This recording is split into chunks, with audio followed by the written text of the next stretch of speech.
The first assignment is to create your own logo and use the guard ray to reveal it. In my instance, I used the Sparklife Animations logo, and this is what is finally revealed. But prior to that, there's a guard-like ray that runs across to reveal it. So let me run the animation for you.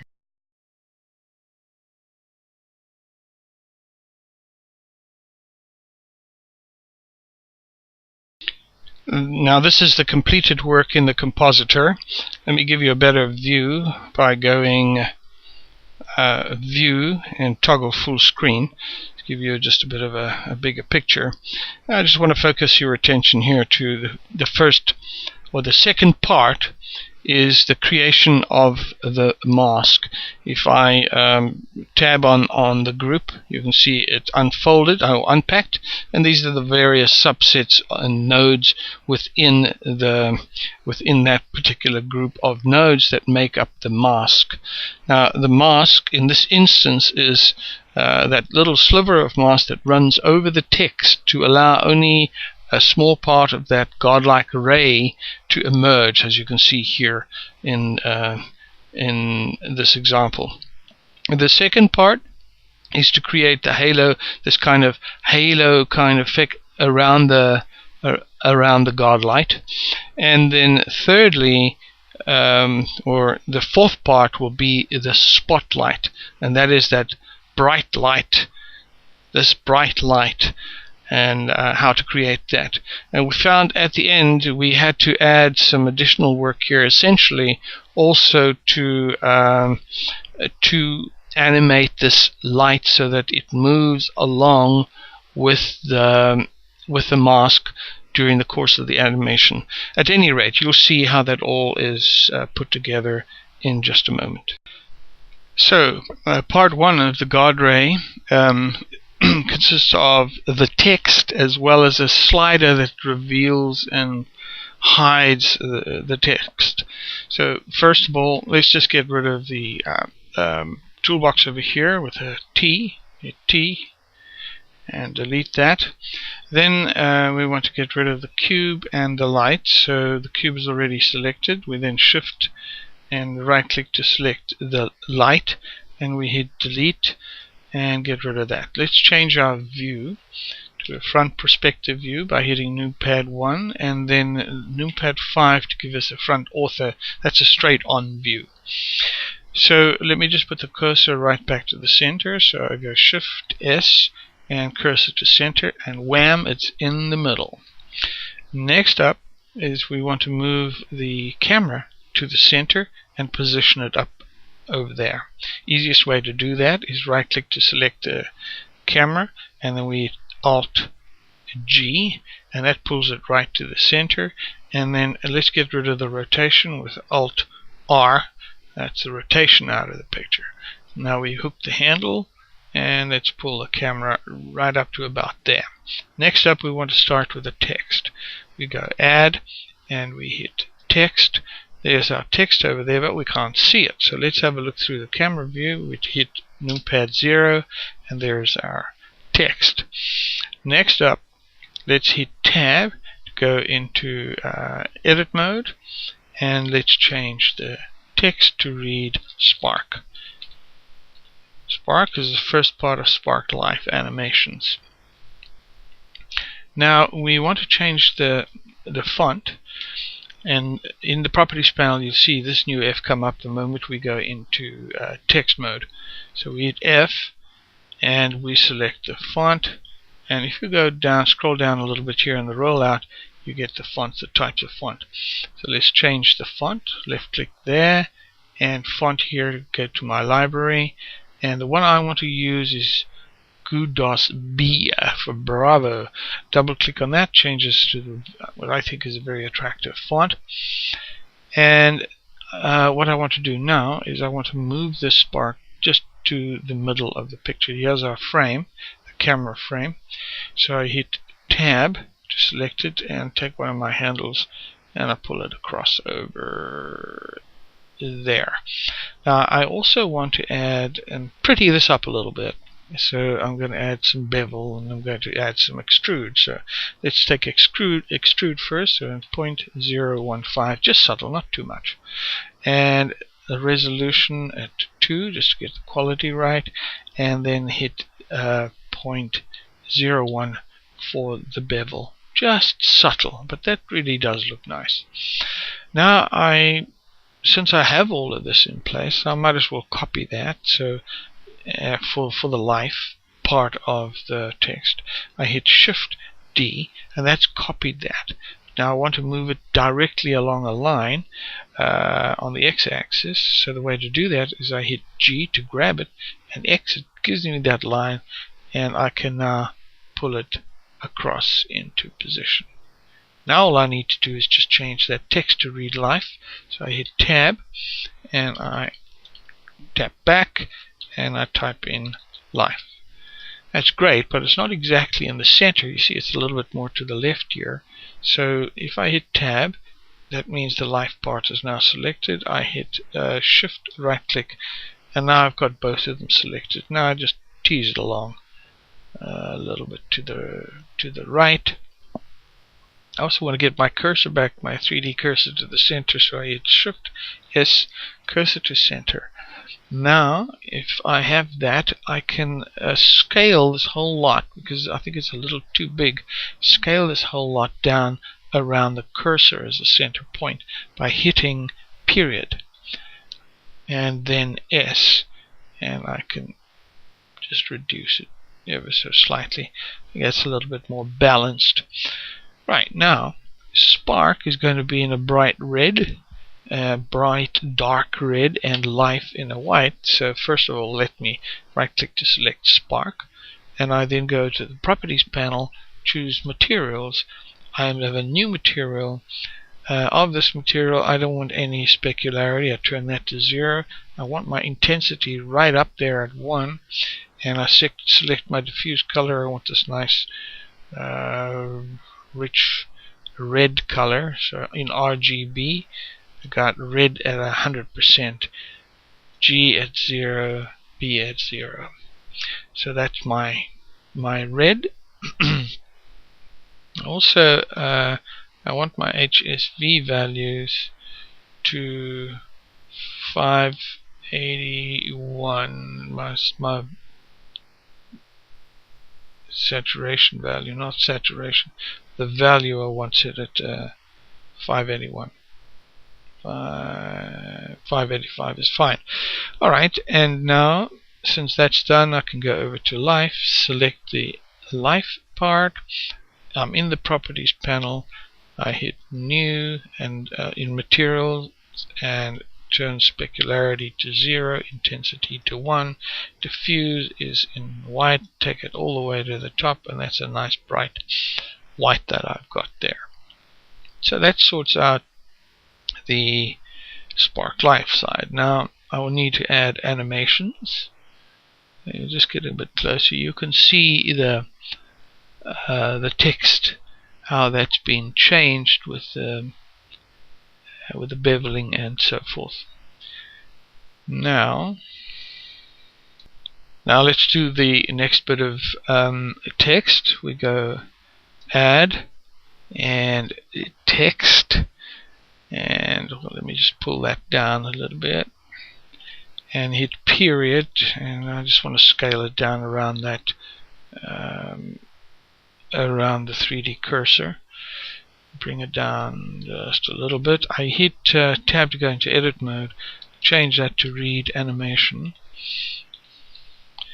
but I'm not happy with that font, so let me go to font here, select a new font. I've got a very nice one, Papyrus, which I like, and yeah, that's very nice, but it's a little too small, so I hit tab to go into edit mode, and let me edit that and bring that up to about there, and scale that up a little bit further and pull it across.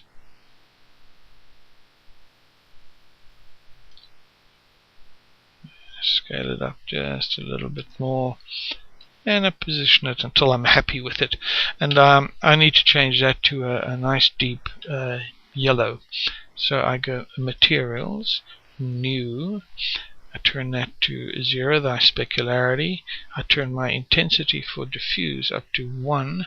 I take my diffuse and give myself a nice bright yellow, make it a little bit darker.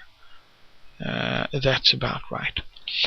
Now I need to change this all into a mesh, because right now it's not a mesh and I can't really manipulate it or edit it very well. So if I select all of that, right click to select Spark, shift right click to select Life, and shift right click to select Animation, and I go Alt C, I have a choice here, convert it curve to mesh. But what I actually want to do, I actually want to create a mesh from the curve. So I hit that, and it is now a normal mesh that I can manipulate as I wish and edit as I wish. Now I want this all, let me just go back to my camera perspective. I want this on a matte black background. So let me just deselect all of that, and I go into the world view, left click on the properties for world, and I change my horizon color, which is going to be this background color. I want that into a pitch black. Now I need to give light this up, light up my scene a little bit, and I will choose environment lighting. Oh yes, we need to make sure that the environmental lighting is turned up to 1 and that it is white, because you know I can choose a number of different options there. So I wanted it white. Now let's just render that with F12 and see what that looks like. It looks quite good, but it's not well balanced. It's a little too high there, so let me just go out. I right click to select all 3 and just pull it down a little bit. I think that should be better if I just render that quickly. Yeah, I think that should be fine. Right, so the text in place, the next step is to put the slider in place. And really what we want the slider to do is to hide the Spark Life animation's text and then slowly reveal it in a short animation. So that's the part we're going to do now. To do that, we need to add a mesh and a plane. And there's the plane, and now we need to scale the plane up so that it hides or covers the entire animation text with the Spark Life text. So to do that, I hit S for scale, and I only want to really enlarge it on the X plane, so I hit X, SX, and I drag it open. But if I take a side view, you can see that it doesn't hide the text yet, simply because it sort of cuts the text in half. I need to pull the plane up above the text, and if I now take a front view, you can see that the text is hidden. Let me just go back to 0 so you have a camera view, a camera perspective view. I also want to make this slider, I want to make it solid black, so I go to my properties panel and materials, and new material for it, specularity at 0, and diffuse. Alright, let me set that to 1, and diffuse I want solid black, so I'll bring it all the way down. That's a nice solid black, and if I drag it, that's it. Now I need to animate this so that over the duration of the animation it slowly reveals the text, and the starting point for this animation or slider would be about there, but I see it doesn't hide the E there, so I have to enlarge this just a little bit, so scale X and scale it out a little bit and pull it there. I sort of want to begin by from frame 1, reveal from about there and slowly through to frame 200. So I go to my timeline at the bottom here. I need to set that at 200, which I've got at 200, and it's currently at frame number number 1. So I can set that keyframe. I hit I and I set the location of the slider at I at that point. And then if I go to the end of the animation at 200, which is about let me see, 1, 2, 3, about 8 seconds later, right at the end at 200, I want to have all my text revealed to about there, and I set the keyframe for that, and there you are. So if I run the animation, you can see what it does. It begins to reveal at about 60 all the way through spark life and stops there. There you go. I hit escape to stop that little animation, and I take it back to the beginning. Now if I set wireframe mode, you can see through, and you can actually see the text at or behind the slider. Anyway, I go back to solid frame. Now there's one other setting that I need to do before we carry on, to separate basically the plane from the text and so on for the compositing, which we're going to get into a bit later. And the way we do that is over here. With the plane selected, I go over here to the properties panel under object, and under object you see when you have the rollout here, let me just close this transform relations, you have layers, you have a thing called a pass index. Now you need to set this pass index at 1. Now all the other objects in the scene, if I just take the slider out of the way and for example select spark, you'll see that it's got a pass index of 0, or animation has got a pass index of 0. It's only the slider that now has a pass index of 1, and the reason is that the pass index of 1 will enable us to separate this object, the slider, in the compositor, and we'll see how it works later.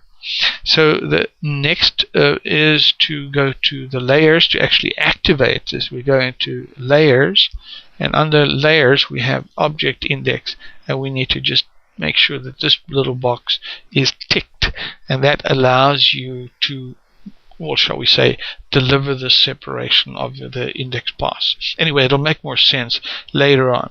So the next 3 steps, or the next 3 parts, are done in the compositor. So just before we go into the compositor, a good idea to save everything. So that's Control S, and you should really save your work on a regular basis. It's always so sad when you've lost a great deal of work. Now next we go into the compositor. From the default screen into compositing, you get this screen here. First setting here is change that to a node tree type to display and edit your nodes. And then use nodes, I also like to see the backdrop, which is this image over here, which normally would appear there. And then of course I like auto render. Now I need to expose Spark L, and at the moment my slider is masking that, so I need to forward my animation to about 120, around there, just so that you can see the Spark L. Okay, and if I now render that, that's the image that you have. So I need to have a few nodes there, which is the render layer node to start off with. That goes through to the compositor, and that will composite the images. Now you also need a viewer node to see what you're doing, so let's just attach the viewer node, and from the viewer node attached you can now see the rendered image. Next up, we need to bring into play the pass index. You remember that we put a pass index on the slider or the plane, and we set that to 1. The idea with that was to separate the plane from all the other objects in the scene, such as spark, life, animations, so that you can deal with it separately. Now To get that exposed, we can use the render layer, this link over here, but we need a special node for that. So we need to add a node, converter node, and the ID mask so that we can expose that. So we need to go from, let's just zoom in a little bit closer here, from the index to the ID value, and then to be able to see the effect of that, we go here from the alpha to the viewer. And what it does, you can see this, it says alpha over here. It basically says anything with a index value of 0, in other words all the others, that's spark, L, etc., would be masked with this alpha, this white alpha. The black is in fact the slider that you see over here. That is not alpha masked because that is a setting of 1. But what we actually want to do is we actually want to change that so that this slider is in fact alpha masked. So to do that, I change the index here to 1, so that then masks out the slider, just as we have identified the pass index over here. Now this slider or mat is not quite perfect yet because we need to cover the top and bottom areas. We want to make a little vertical bar here that would progressively reveal the spark life animations with a light shining through the back. So the first step would be actually to erode away at this black edges and mask out the entire area. For that we need another node. So we go add, it'll be a filter node, and there is a dilate erode node that we use in this instance.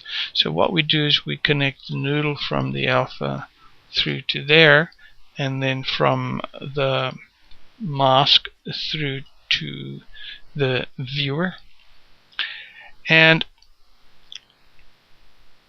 what we want to do now is we want to use this node to mask out that area. We basically need to enlarge this mat, and there's a setting here which says distance, and if you begin to step that up and have a look at your mat and you step that up, you can see that we are increasing the size of the mat slowly but surely. So let's set that at say 40 and see how far that takes it. So there we go. That should be sufficient. So that's great, but it's not complete yet because we need a vertical bar, which means what we actually need to do is mask out an area of this alpha mask, and what we're going to use for that is a color node. So where we can subtract this area, this allocated area. For that we go add, and we use color mix, which is a node that we can use, and we connect that node from there to there, and from there to there, and we change this mix to read subtract. So next we need to begin to create the bar that would run across the spark life animations text with a light in the background that would slowly reveal the text. To do that, we need to subtract some of this area of the mat. Now to do that, we need another node. In this case, we need to add a color node and mix and connect that in this way. First of all, the original, and we need to change that to subtract. There we go. So what you see here is that this area is now also being excluded like the other. But we still have a further problem, that is that part of the bar at the top and the bottom also needs to be taken away. So to do that, we need to distort the scale on this matte, this internal matte here. For that, we need another node, and this one is called a distort node. There we go, distort scale, because we want to change the scale of the width of this bar. So the connection there would be there and then there. Right, next we need to get rid of this area, the bar at the top and bottom, and so that we end up with just one white bar, a vertical bar here. For that we need another node, and we need to add a distort node, which goes like so, and we need to distort the scale. So we connect it there and here. So we need to bring this bar, or get rid of this bar at the top and at the bottom. The way to do that, that's on the y-axis. So if we step that up a little, there, it's gone. So now we just have this single bar, and this bar is going to float across the screen and just reveal parts of the text in the background.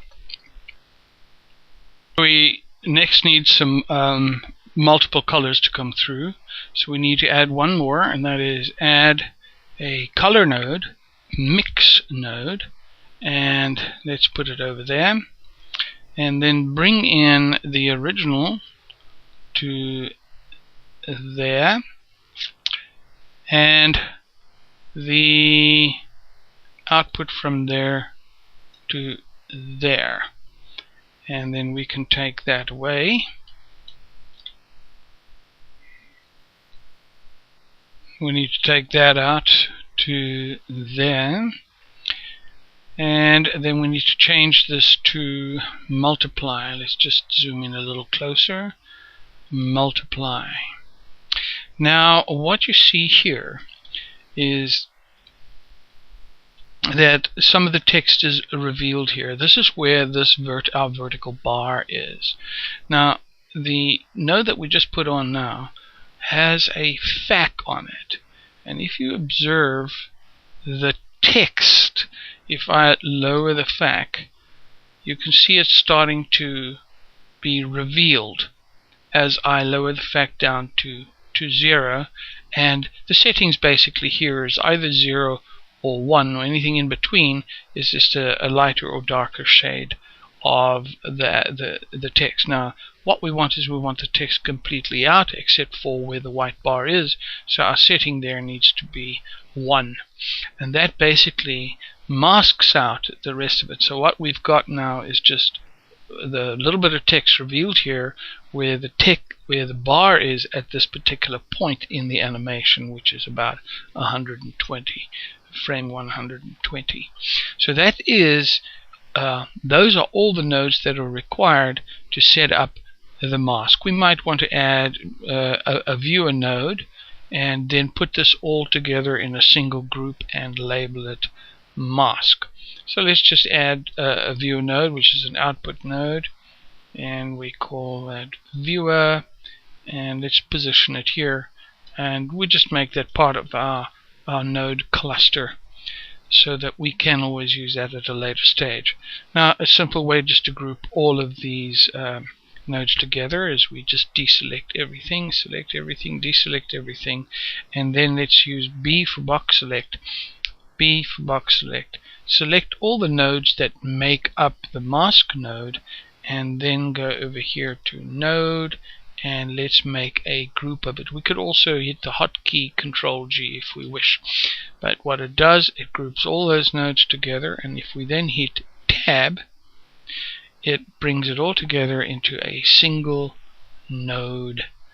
And what we can do is we can actually, just to make things simple, we can name this node mask so that it is clear what this collection of nodes are for. To see all the individual visual nodes, you just got to make sure that you've got this mask node or group selected, and hit tab, and it reveals all the nodes within that particular group. So let's hit tab again, and then we're going to go on to the next step. Just before we start part 3, we must not forget to save our work. So it's Control S, and we've saved our work up to that point. So that includes our mask. So next up is part 3, which is the halo. And there are only 4 nodes involved here. So let us begin. The first one is we want to add a filter node, which is a directional blur. I'll explain why in a moment. What we want to do is this sliver of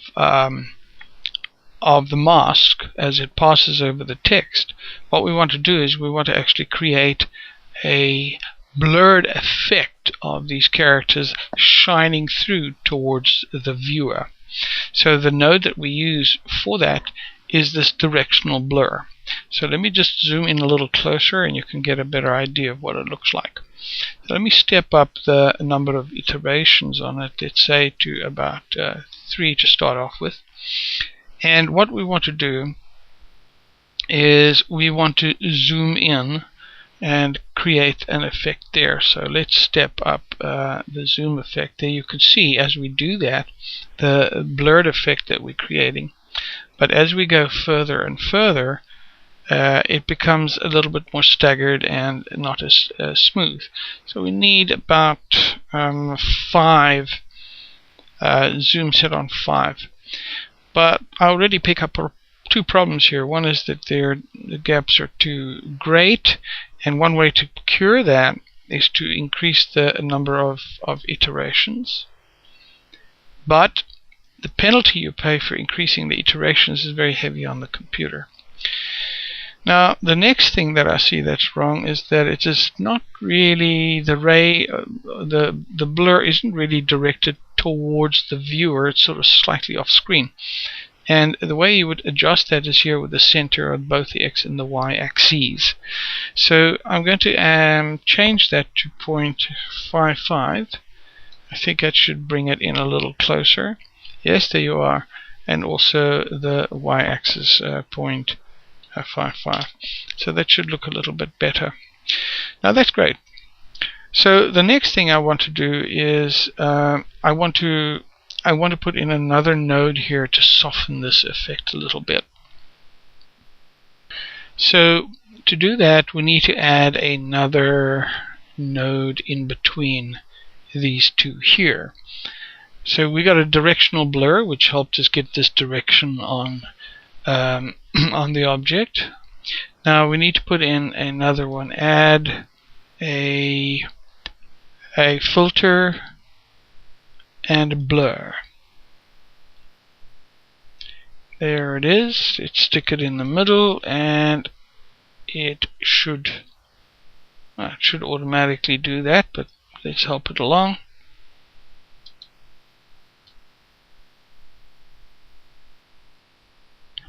There we go. Now there's 2 adjustments we need to make here. The first is it needs to be a fast Gaussian, and the second is we need to make those settings here, both X and Y, as 2.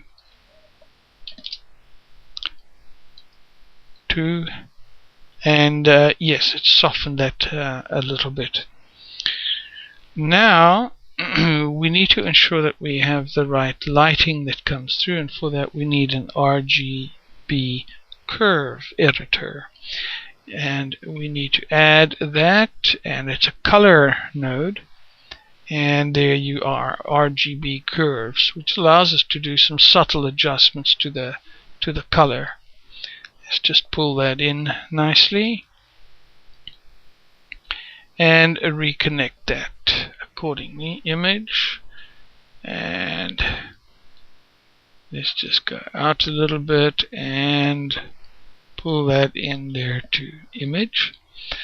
Now we need to just very subtly adjust, and you'll see the effect on the actual image over there, the light image. There you go. And a little bit of a tweak here. Not so sure. Yeah, that's more subtle. That's what I prefer. But we can always come back to that and adjust that a little bit later on. That actually completes everything here for the halo effect. But we can add a viewer node. So we go add, and it's an output node, a viewer node. Let's stick that in here. Computer's under a little bit of strain, and there's the viewer node. Now what we need to do is put that together in a group.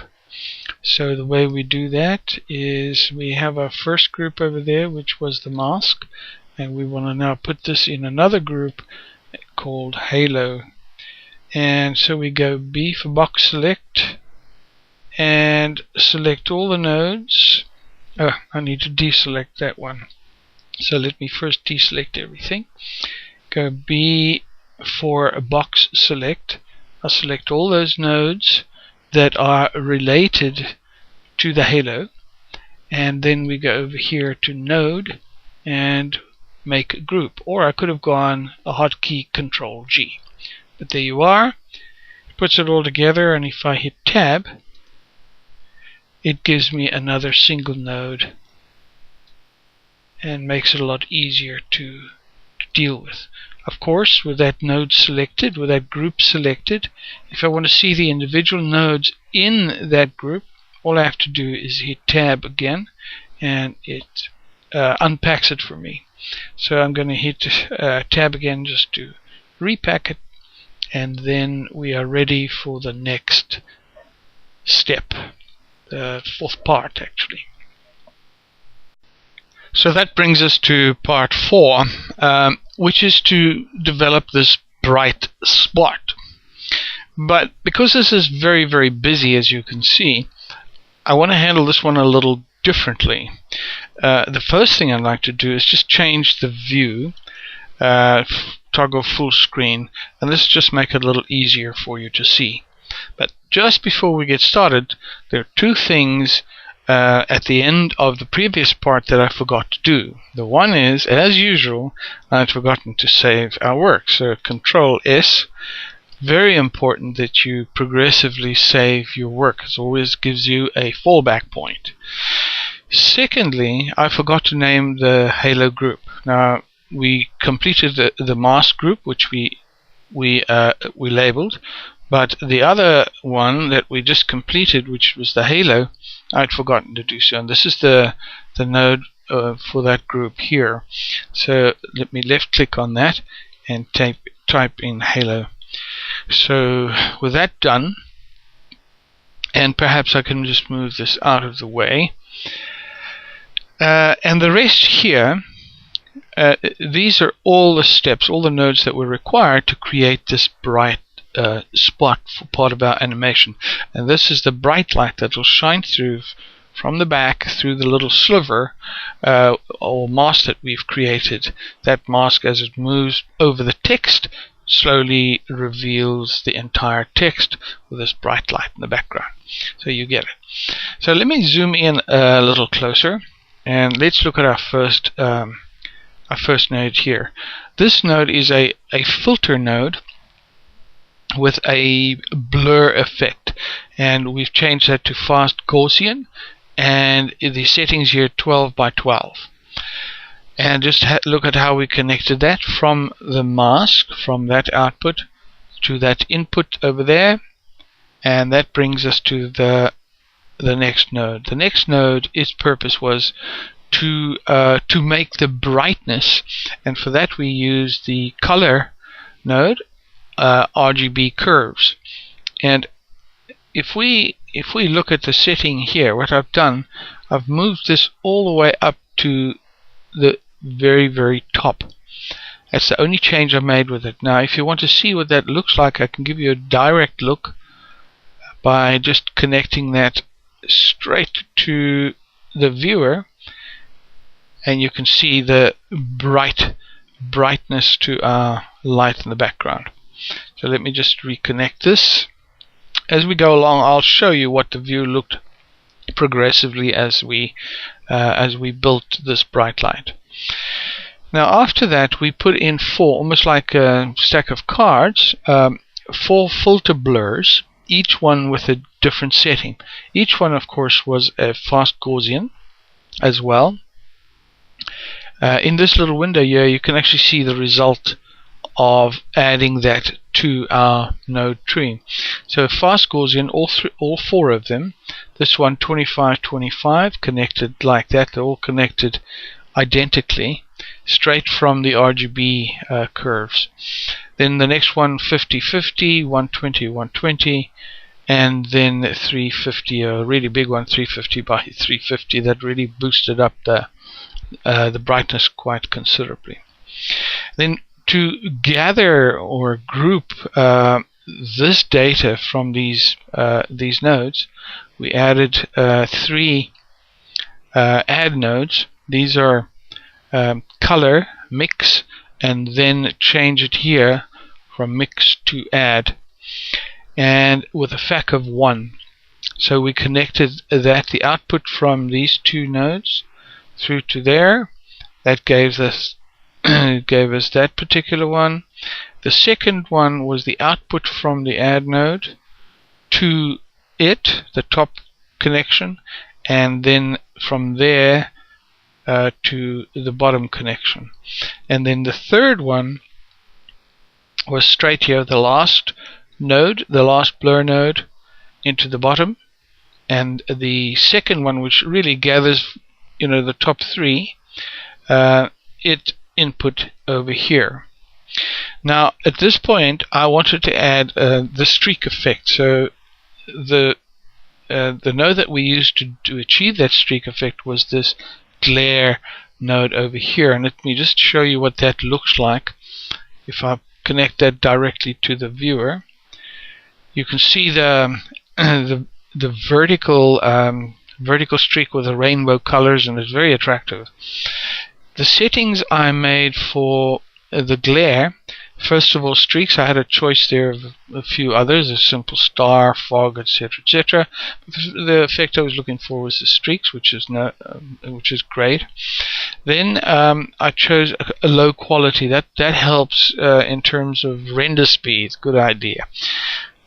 Booted up the iterations to 4. Color mod 1. I suppose you could do about 0.85. Let's just have a quick look at what that looks like. 0.85. No, I actually prefer the 1, to be quite honest. Anyway, mix 0.85, threshold 1. Streaks, I just wanted 2 streaks, not too many. And angle off. This angle, basically, if you had an angle of 0 here, the streaks would be horizontal rather than vertical. So 90 degrees swings the streaks vertically. And then the fade at 0.95. And then gather the last add, which is really a collection of all the adds, which really collects all the blur nodes, and then the final one into another add node, and that takes us through to the viewer, and that completes our picture. So there you are. What we can do is we can add before we make our group, we can add one more here, which will be a viewer node. So let's just quickly add an output viewer node, and we stick it in here and make the noodle connect like so. And then we need to group this lot into one and rename it. So let me do the mask and the halo out of the way, and then if I use a B for box select, select all those nodes into one, and let me make sure I've deselected it properly. B for box select again. Otherwise I would have included that group node there, and I don't want to. And then I go node and make a group, or Control G. I've got my group together, and if I hit tab, there you are. I've got another node. So now let me not forget and change that to read spot. So I have a mask node, a halo node, and a spot node. And also, not to forget, let's Control S for save, and there are a few more steps before we are done. So let's combine all four, and to do that we use the color node, mix node, and that we change that to add, so that it adds the two. So the one goes there, that is the spot, goes to the bottom, the halo goes to the top, and let's put that through there. Then let's make a duplicate of this add node, or mix add node, and Shift D, duplicate it, and let's position it up there. And let's bring in a node here from the original image, and so this add comes into there, and there you have the combination, which is the original text plus the mask effect plus that of the spotlight here and the halo effect that you see there. Alright, I've picked up a problem that occurs because the light, the spotlight, and the mask goes out of alignment and then forces the light to be splayed out at an angle, as you can see here in the latter part of the animation.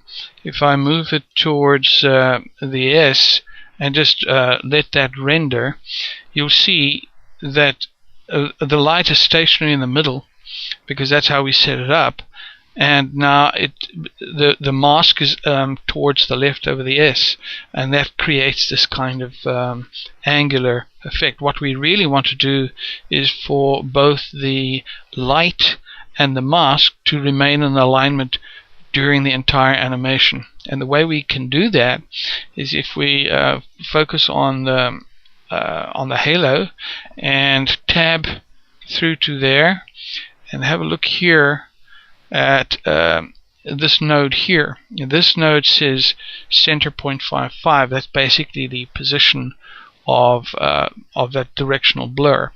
What we need to do is we need to, during the animation, get this to move along with the mask.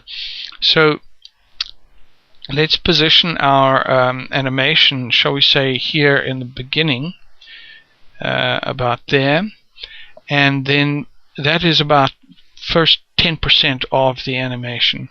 So if I select the X spot and I go 0.1, that being the first 10th of the animation, and I hover my cursor over there and hit I, and I basically set a keyframe for that light.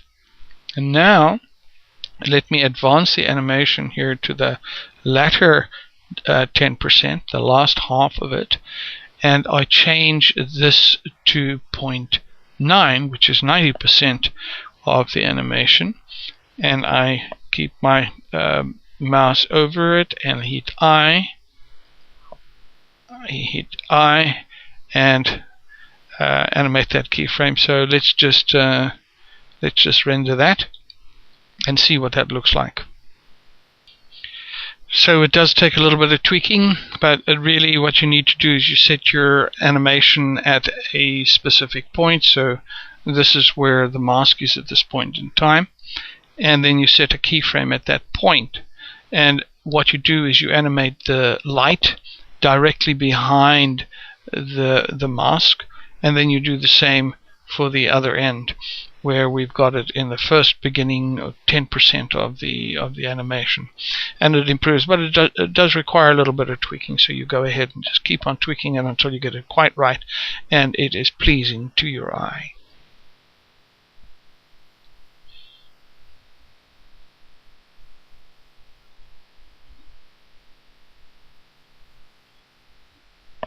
So that looks about right, and that's much nicer. So there you go, God Light.